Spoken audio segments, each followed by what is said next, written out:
एक छोटे से गांव में अम्बा देवी नाम की एक बुजुर्ग महिला रहती थी। उनके 3 बेटे थे जिनकी शादी हो चुकी थी। उनकी 3 बहुएं सुनीता, गीता और राधा एक ही घर में रहती थी। अम्बा देवी अनुशासन प्रिय थी और चाहती थी कि उनकी बहुएं अच्छे संस्कारों और समझदारी से परिवार को संभालें। एक दिन अम्बा देवी ने अपनी तीनों बहुओं की परीक्षा लेने का निश्चय किया। उन्होंने तीनों को अलग अलग बुलाया और कहा, मैं तुम तीनों को कुछ गेहूं के दाने दे रही हूँ। 1 साल बाद आकर बताओ कि तुमने इसका क्या किया। पहली बहू सुनीता बहुत सीधी सादी थी।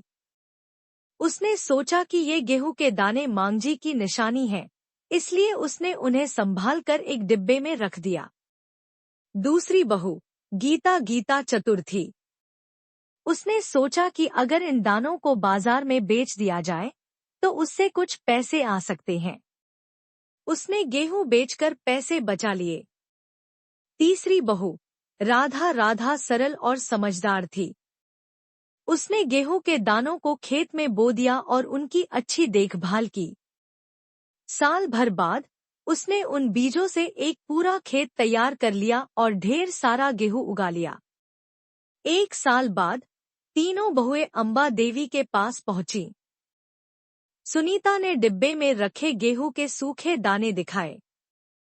गीता ने पैसे दिखाए जो उसने गेहूं बेचकर कमाए थे।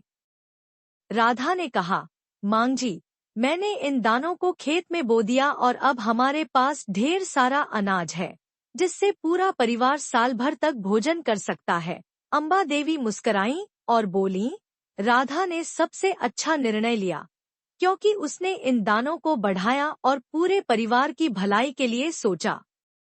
यही एक सशक्त गृहिणी की पहचान होती है। इसके बाद अम्बा देवी ने घर का महत्वपूर्ण जिम्मा राधा को सौंप दिया।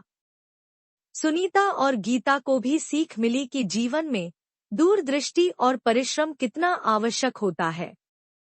अम्बा देवी ने अपनी बहुओं को अपनी युवा दिनों की कहानी सुनाई और बताया कि कैसे एक बुद्धिमान और धैर्यवान गृहिणी पूरे परिवार को सही दिशा में ले जा सकती है। उनकी कहानी से बहुओं ने जाना कि सच्ची गृहिणी वह होती है जो न केवल घर को ऐसी ही संभालती है, कहानी के लिए हमारे बल्कि चैनल को आने वाली सब्सक्राइब करें पीढ़ियों या को भी बेल सही आइकन को सीख दबाएं। देती है।